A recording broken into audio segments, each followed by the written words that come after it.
มาอยู่ใช่น้องแฟนใหม่แล้วมื้อนี้เดี๋ยวสิไอ้สิหันตัวนี้ให้อีกยันมันบ่อยากแน่นปานใดเคยเจียเขาอยู่ห้องลงทุนขนาดนั้นนุ่งโตเลย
สวิงอยากได้บ่รถนี่ฮะเอาบ่รถนี่ขับไปหากินเอาบ่ได้เลยเดิงปออิเชียมีปลาจะมีปลาผมแล้วนี้มีสีดำเลยเนาะโอ้มีครับ80 ปีบ่ได้บ่ป่านะพ่อใหญ่โอ้ยไปถามในนั้นห้องในนั้นบ่ได้แล้วได้บ่ป่าได้บ่ป่าน้ำสร้างเพิ่นเลิกจะได้บ่ป่าป่าฮะสบายดีครับผู้ชมบรรยากาศยามตอนเที่ยงเนาะตามสัญญามื้อนี้เฮาได้ไปซ่อมเปลงพัดลมตัวนั้นแต่ว่ามันน่าจะบ่ได้เลยแหละหรือว่าได้เฮาก็บ่ฮู้เลยไปหาแฟนใหม่มาให้อลิสอีกเนาะตามสัญญาได้บ่แม่นว่าสิบ่ซื้อมาให้เพิ่นต้องได้ไปซื้อมีมื้อที่2ของเฮามื้อนี้แน่นเอาพัดลมนี้มาให้น้องอลิสเนาะตามภารกิจที่ได้เฮามอบหมายไว้แต่ว่าเส้นทางการเดินทางเพื่อมาหาบ้านน้องสาวเพิ่นนี่บ่ธรรมดาพี่น้องเบิ่งดังที่เห็นในคลิปนั่นแหละเนาะความยากความง่ายว่าขออนุญาตเบิ่งอันนี้ยังว่าเกิบให้เบิ่งเกิบไปซื้อเนาะแต่ว่าเสื้อนี่แก้แล้วพี่น้องเอ้ยเดี๋ยวขาเมื่อดิสิถ่ายให้เบิ่งอีกทีนึงไปเดี๋ยวคุณน้องสาวไปเลยสวยมากอลิสเด้ออลิสใช่ลิดเดลิกนอนบ่นี่เอาแฟนมาให้เลยนี่มาแฟนนี่นะแฟนมานี่นะมาเร็วแฟนใหม่เอาแฟนใหม่มาให้แล้วแฟนเก่าเมื่อคืนมื้อวานนี่ยังนอนบ่ทันตื่นบ่คืองามกระเดียกระโดดแท้นี่ปอตกตะลึงฮะเอานี่เอาแฟนมาให้แฟนใหม่เลยเห็นไหมงามอยู่บ่หรือว่าบ่งามแฟนนี่หล่ออยู่บ่อ้ายนี่นะหล่ออยู่บ่น้องอลิสอ้ายแล้วบ่หล่อเนาะมีแต่แฟนหล่อนี่เอาแก้มดูนี่ลองมึงดูได้อยู่บ่นี่ล่ะ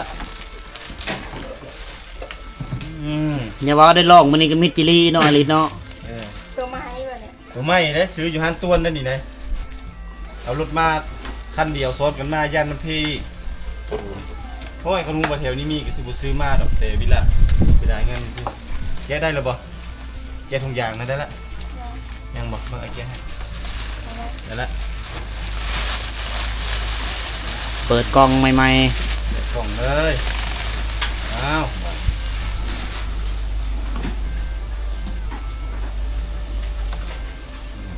มันเพิ่นใส่นะมันเอาใส่ปักเสียบอยู่เด้กว่าปักเสียบเด้อยู่ในห้องบ่เสียบอยู่นี่ก็ได้ยึดบ่ถึงบ่แต่ได้ออกมานี่โตออกมาถึงบ่สายถึงดอกบ่ถึงบ่นี่เอาห้องแถวนี้ก็ได้นี่ถึงกันแล้วถึงแล้วมั้ยโอ้เซ็กซี่ขนาดนอนลิ้นนุ่งเสื้อมื้อนี้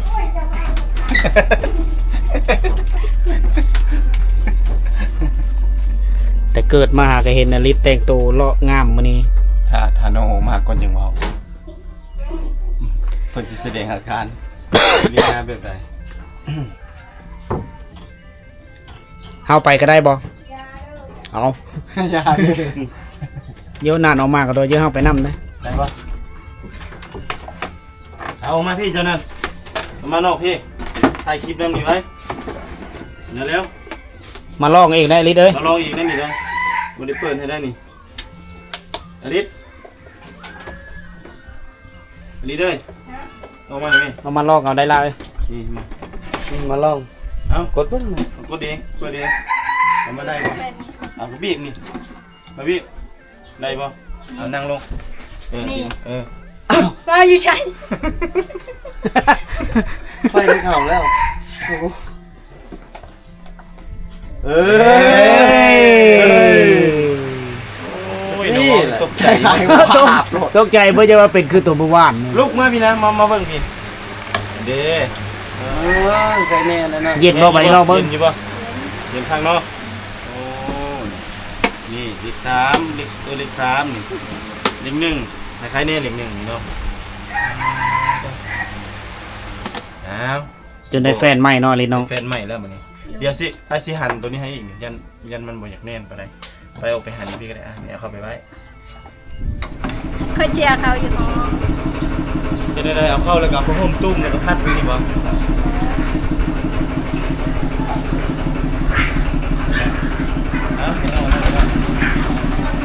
ไปใช่นี่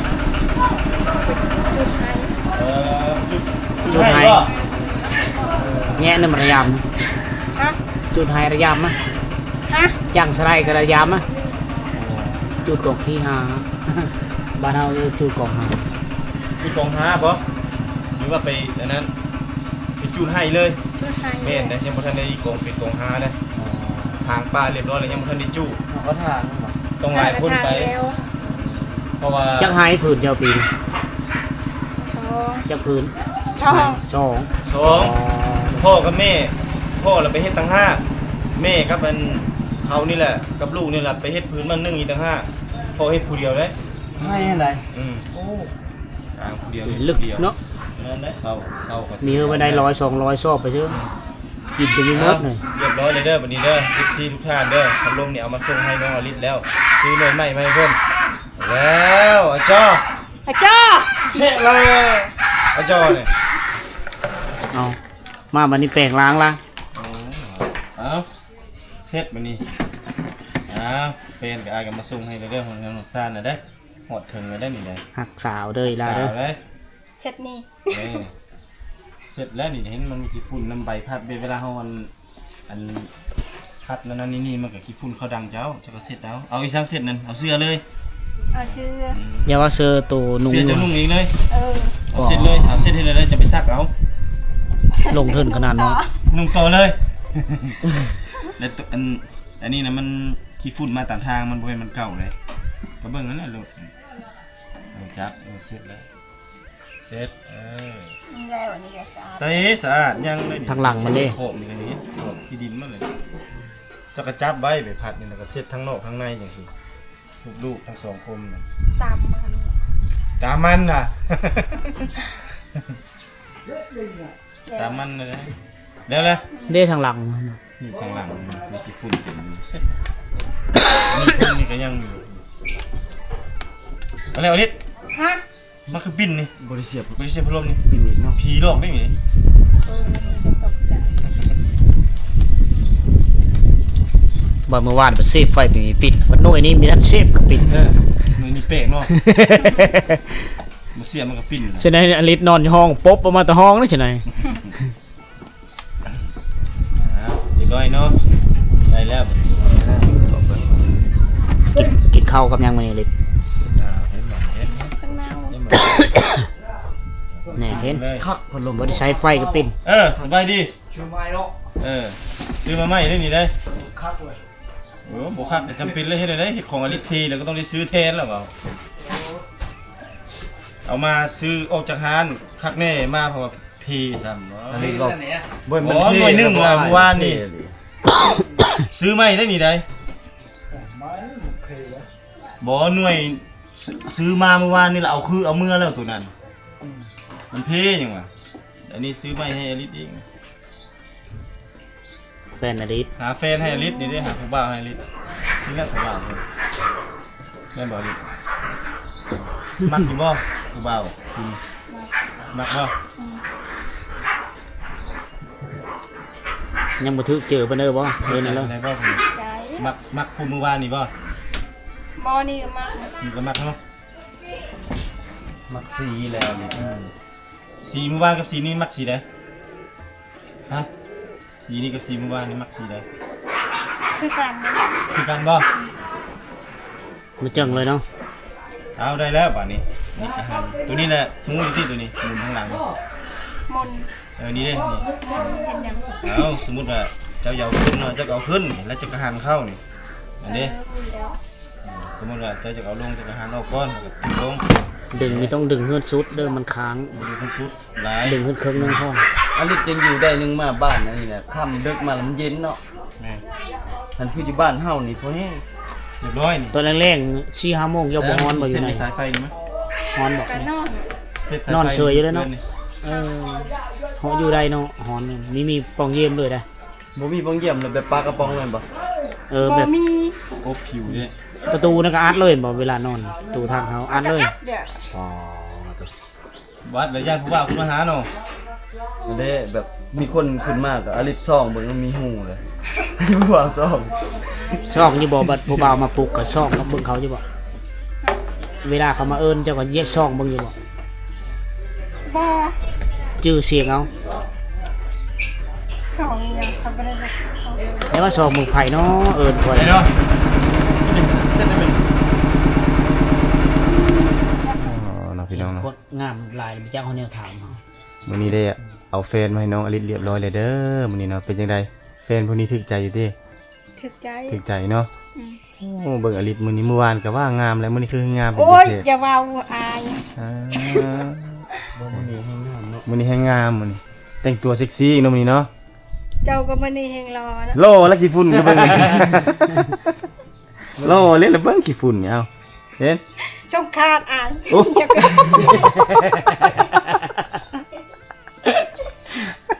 ก็ ขาดอลีเด้ ขาดเรียบไปเลย เอาขาดอลีเลยดิ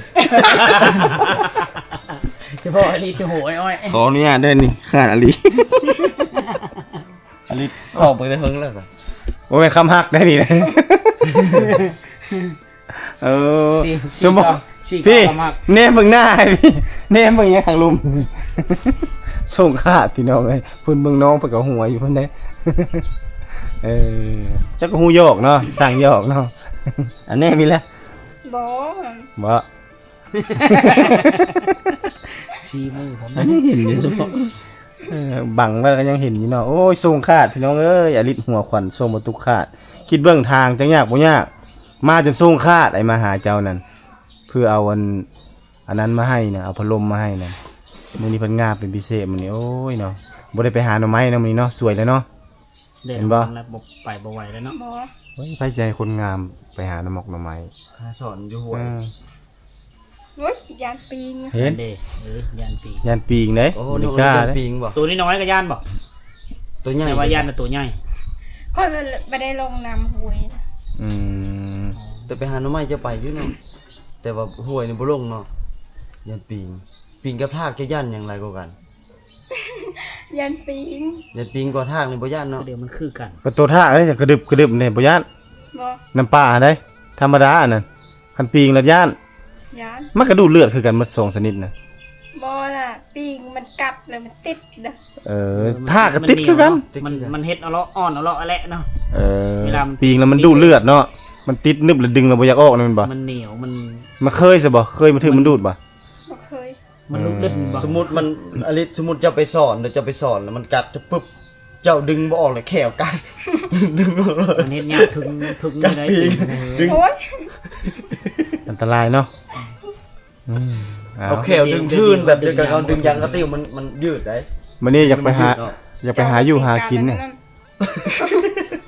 เห็นเจออลิสส่วนคืนเลย เดี๋ยวไปสอนเนาะเดี๋ยวสิพาเฮ็ด โอ้ยเปล่า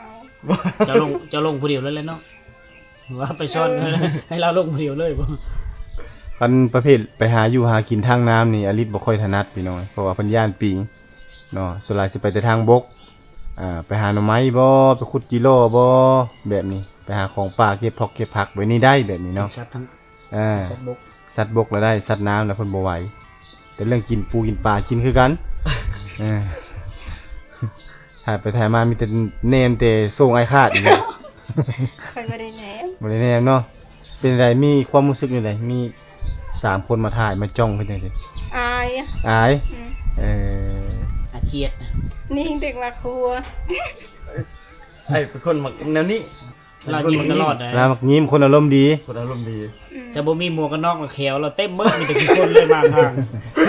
ขี้ฝุ่นหลายเด้ คนอารมณ์ดีได้มักยิ้มก็มีหลายคนมาเพิ่นก็อายพี่น้องเอ้ยบ่ติเพิ่นล่ะเพราะว่าโดนๆส่วนหลายมีแต่บ่ตุกมาเนาะกับไอ้สิหอมบางเทื่อก็ได้เนาะบัดนี้มา3คนเนาะ3คนมาถ่ายน้องเพิ่นคนเดียวเพิ่นก็เลยว่าเขินๆแน่อายๆแนมอายๆนำเนาะอ้าว ยิ้มได้น้องอเล็ด บ่อยากแหนม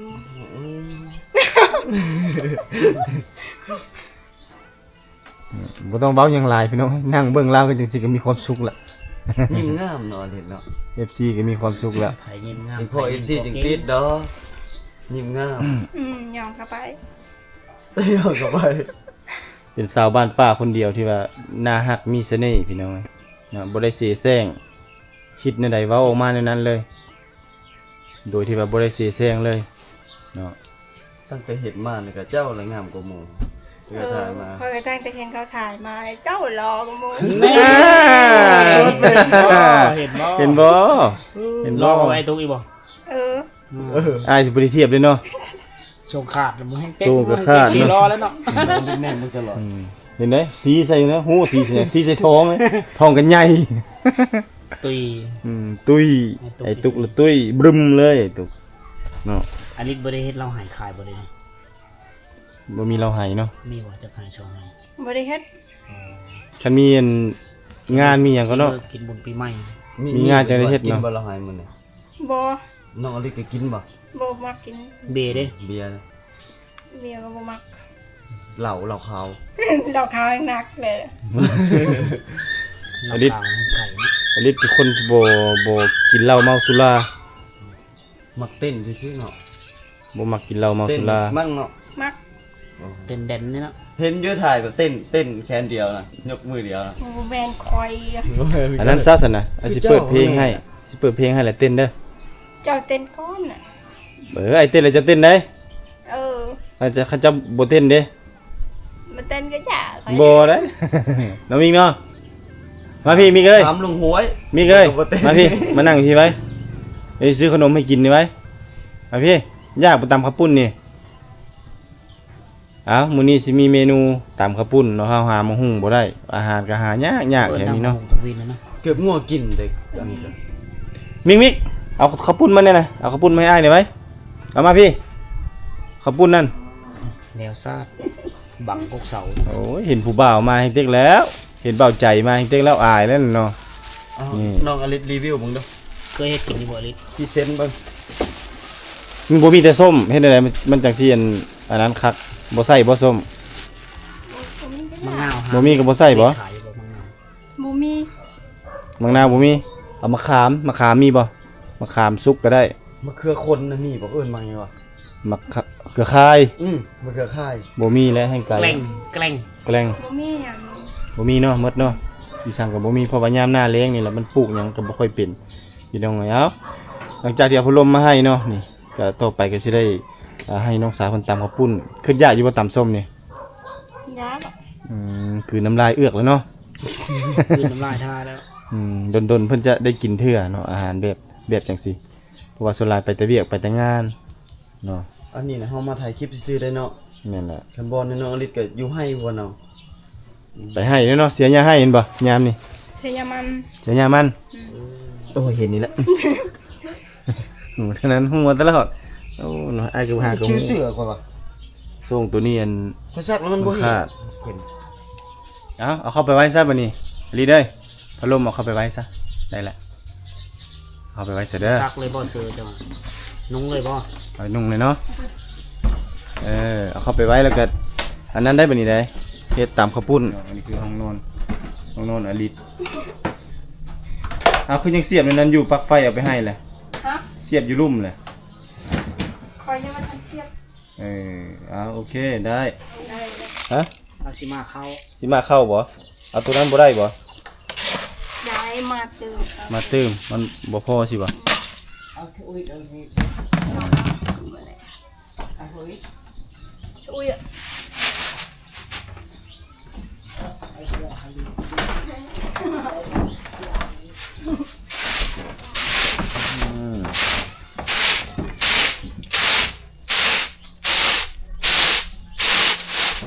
โอ้ยเนาะยังกินฮอดบรรยากาศเด้กินฮอดบรรยากาศน้องอลิตตำเข้าแต่สมัยแต่ก่อน ดูบ่ได้ต่ำเลยวะ บ่ได้ตำแล้วมีหงสีแล้วมีเครื่องจักรแล้วมีแต่ฟัดนี่แหละสีแล้วก็ต้องได้มาฟัดออกเอาขี้กากเอาหยังออก เขาให้บอกกูคือข่าว เขาให้อีกแล้วแซ่บเขาให้นี่กินกระนุ่มเอาแต่เขาเปลี่ยนแผนพี่น้องพอดีเอ้ยไผเพิ่นเอาหน่อไม้มาเนาะไปหาหน่อไม้มาเรียบร้อยนี่คือหน่อไม้นี่เป็นหน่อเหี่ยวหน่อหยังนั่นแหละเดี๋ยวจะให้อดิตเฮ็ดเมนูอันแกงหน่อไม้แบบบ้านป้าสู่กินมื้อนี้ ทำไมกระซะบ่ตัวนี้ บอน้ำไม้เขาจูดเต็มไทยนะ แล้วมันออกเนาะ เอาบางอะไรบ่ กระบางแกลม บางกราม ไม้พุ่ง กรามหน่อไม้พุ่งเนาะ อืม ทุบก็ได้รีดได้จังแซ่บเลย ว่าไม่น้ำไม้นี้เขาบ่ทุบ ฮะเขาบ่ทุบบ่สิแกงเป็น บ้าราบ่เคยทุบ ลองทุบเบิ้งทุบอย่างแซ่บเฮ็ดคือไอ้ายเบิ้งเอามาเลยอัน โอ้มันอ่อนเลย ฮะ ทุบแล้วมันขาด อ่อนอะไรได้ ตัวมัน อ่อนแล้วก็ มันทุบแล้วมันขาดหัวมันน่ะโอ้บ่ทุบบ่หรือว่าแบบใดเอาลองเบิ้งทุบลองเบิ้ง ลองมึงจักนอก จักหนอจักสองมึงอ่ะทุบเส้น ทุบเล่นๆเนาะ โดย ทุบเอา เจ้า ตัว คน ทา ยัง ง ใหญ่กว่าอีกละ นี่ บ่แม่นเอา จับ หัวมัน จับ จับ มา จับ นี่นี่ อืม นี่ สำนัน สำนันพ่อสำนันพ่อบ วบเนี่ยเชื่อนี่ ใช่นี่เอาทุบ ทุ ทุ บบ เดียวนั่นเนาะ ฮะ ทุบหมดเลย ทุบมาเลยถ้าสิไปทุบโน่เดียวลองเบิ้งลองกินเบิ้งตัวใดเจ้าบ่เคยกินตัวใดเจ้าบ่เคยเฮ็ด มันสิแซ่บ อืม คือการบอกกับตัวบ่ได้ทุบ มันแตกอะ ก็เขาก็จะให้มันแตกนั่นแหละ เขาก็จะให้มันแตกนั่นแหละไพ่ทุบก็จะให้มันแตกทุบบ่เป็นนั่นแหละ แล้วเลยเปลือยยา ที่เป็นยังก็นั่นให้ ล กิ อน ง แซ่บ ร้อน นะ มันแซ่บ ลองเบิ่งอยากทุบเนาะ อยากละพ่อวะ ทุบโลดคุโน่น่ะ เอาตัวนี้มาจากสะอาด ให้เบาใจทุบนำไปช่วยกันไป เอาอีกละ นะนี่ออกมาบนกว้างๆนี่มั้ยทุบช่วยกันเอาเอา ก็สมกันเลยจะตัวสองคน ให้เบาใจเป็นพระเอกมื้อนี้ สมซะ คนขาวน้ำเดียว ก็เนาะอยากคือกันดีๆเลยพี่น้องเอ้ย สมน้ำสมเนื้อโมเมนต์สมน้ำหน้าเลยสมน้ำสมเนื้อ สมน้ำสมเนื้อ ก็ถือดินเลย โอ้ว้าวเคยไหมเด้ก็จะเฮ็ดให้มันแห้งนิดนึง ชอบความรุนแรงจัง เพิ่นนั้นอยากโชว์ศักยภาพ เขาเวอร์ อยากโชว์ power เขาเวอร์น้องไม่นอนหน่อยจะถูกมันก็มุนนะเนาะหน่อยทุกไป ยาแล้ว ทุบให้หมดนั่นได เขาโอ้ยมักทุบอีหลีเนาะ มักเอ้ยทุบน่ะ มันเป็น จะเป็นเจ้ากินผู้เดียวเด้อเว้นแล้ว กินน้ำกันได้เด้อหักปากละขันบอเลยหามโยนลง ลงหัวอยู่ สเปคอลิตคนแบบใดอลิตสเปคน้องฮะบ่ มักคนบ่ใจ แบบไหนก็ได้ แบบใดก็ได้ อืม ตุ้ยๆก็ได้เท่าๆก็ได้บ่ แบบนี้เด้ ฮะ แบบนี้เด้ซะ แบบนี้ก็ได้ ได้หมดเนาะ แบบนี้เด้แบบนี้เด้ บ่มีคำตอบเลย แบบนี้ตัวเด้ เท่าเลยเนาะบ่ได้เนาะ ได้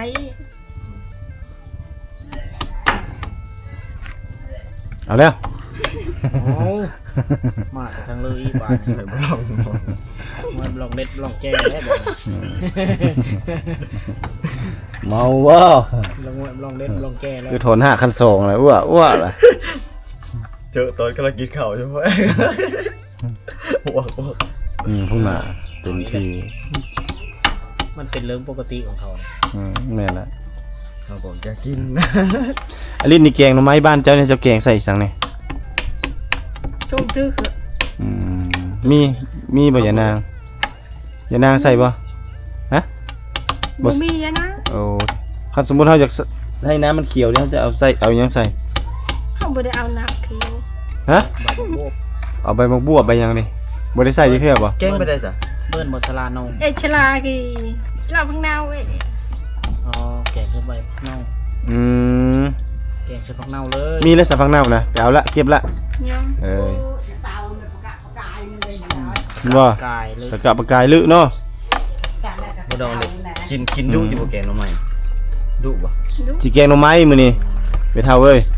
ไม่ได้ไปหานึงยาฉันนั้นนะ บ่แล้วเอาซ้ำนี่แล้ว มันแดดเด้ เด็ดดุดอ บ่ไหว โอ้ยกระตัวไอ้เนี่ยกูชูเจลีเลยโป๊ะตะกึกอ่ะ ลูกแม่เฮ็ดได้ มาพี่ลิศนะมิกมาทุบหน่อไม้พี่มาน างเอกคน มันใหญ่เลยมันขี้คุยได้ เนาะ มันยานนี่ได้ แม่นแหละ อ้าว มันอายอีก เอ้ย ได้น้ำเอื้อยแล้ว คือนั่นแหละแต่น้อยบางหันได้ แม่น แต่น้อยบางหันอาการไปดองชิโร่มันไม่ได้กินเดี๋ยวนี้มึงจะไปชิโร่ไปมันบุญ มันอายเนาะ มันดังเสียตะน้ อัตราที่เทียบเดียว สิแกงหน่อไม้ให้กิน โอ้มีปลาใส่ด้วยเนาะมีปลาใส่มันคักขนาดนี้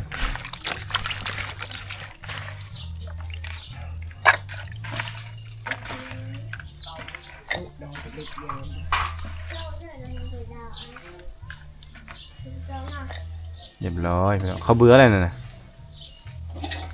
เออน ายบดยันแล้วไปกันเช้าใช่กันนะเว้ย ำทอดน้ำเชื่อ อ่ะโดยมอง มันแห้งบ่ เด็ก เขาอัน เดี๋ยวยัดมัน เออ นึ่งบ่หมดเนาะ